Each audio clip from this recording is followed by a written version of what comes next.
Just a disclaimer, not every CV is formatted in one particular way. I've seen thousands of CVs from runners to mid to senior level people who work within the TV and film industry. This video is to give you a knowledgeable insight into how you could essentially write and format yours. I will also use examples for those at entry level, but the rules apply to all. Let's go.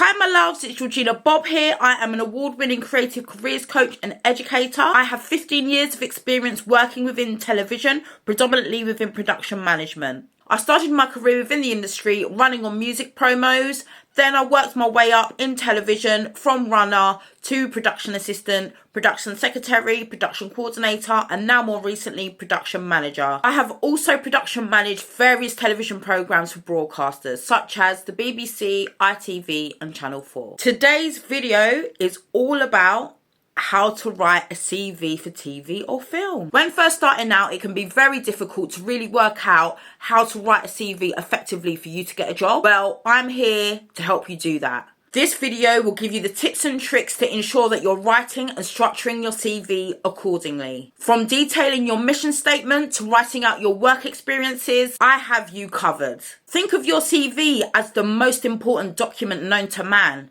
See it as your show-off document. It's there to showcase your experience. It's there to showcase your experience and skills to ensure that you are fit for the job in hand. It's really important to get employers to call you for work. But how are we going to do that? Well, I'll answer that. But before I do, please check this out. I would love to grow my channel, so please do like, comment and subscribe.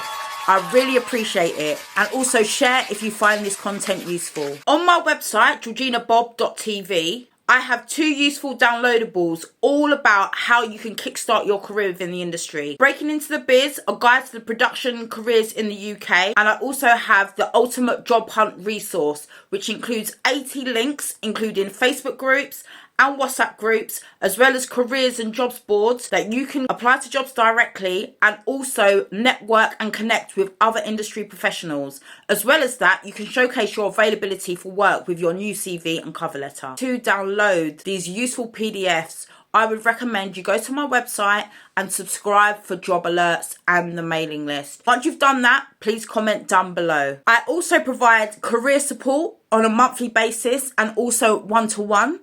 And I also provide CV writing services. So if you're interested, please do feel free to get in contact. Now let's get to it. Your CV, when first starting out in the industry, should include these headings: personal information, GDPR statement, mission statement, key skills, experience, further experience, education, and references. The order in which these headings should apply, especially education and experience, depends on where you have the most experience. So if you're a runner and you've just graduated but you don't have much experience, I would put education first. But if you're someone with lots of experience and you've got education as well, but you've got more experience, I would put the experience first. Now, personal information. What not to include is date of birth, address, NI number, anything that has any sensitive information that you do not want to share. Please do not add it in. What you should have is your name, your role that you're applying for, your location, a suitable email address and contact number, and a link. That link can be to your LinkedIn or to your talent manager or to any profile or any portfolio that you have of your work.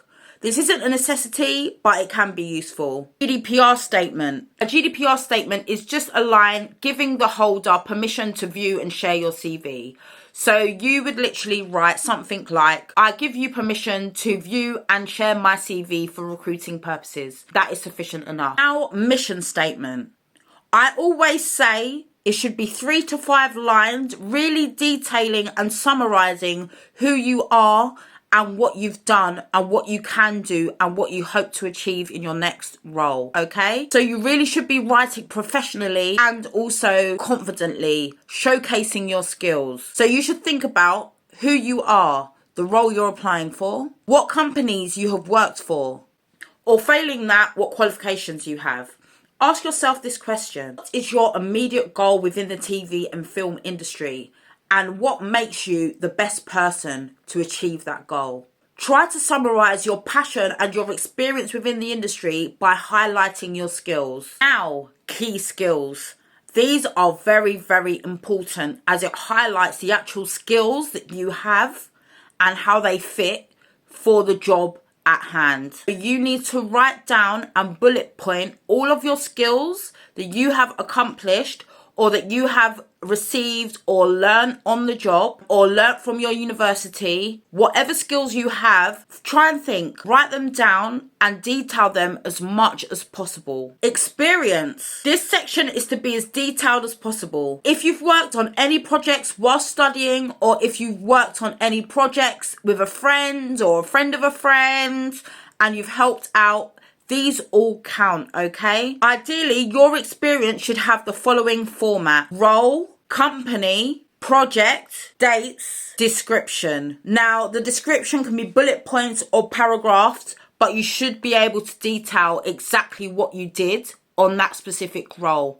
Very well, very showcasey, very professionally. Please put in chronological order your most recent experience first. Or if you want to be clever, you could add your most suitable experience first with the rest of your experience following. Further experience. It's useful to add this section if you've had experience in a different industry, such as office work, administration, retail, or hospitality. You think that there's transferable skills if you lack actual experience or actual education. It's really useful to list these experiences. I do suggest, though, that you don't go too much into the description. You just list the company, the role, and the dates. Next, we have education. Education is important if and only when you lack experience, okay? So write down the course that you've taken, the institution, the date, and the grade.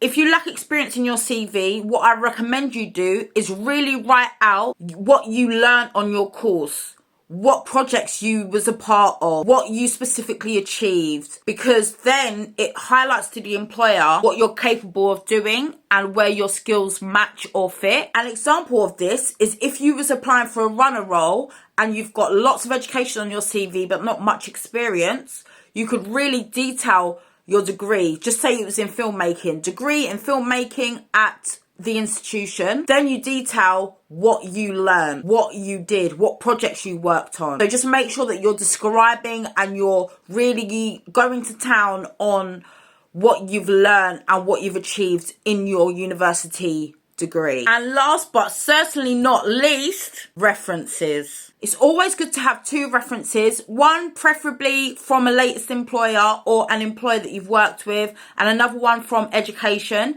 if you are a runner or just starting out. If you're completely experienced, I would say 2 references are fine, but don't add their contact number or email, just add their name, role, and company. So there we have it. That's the CV completed.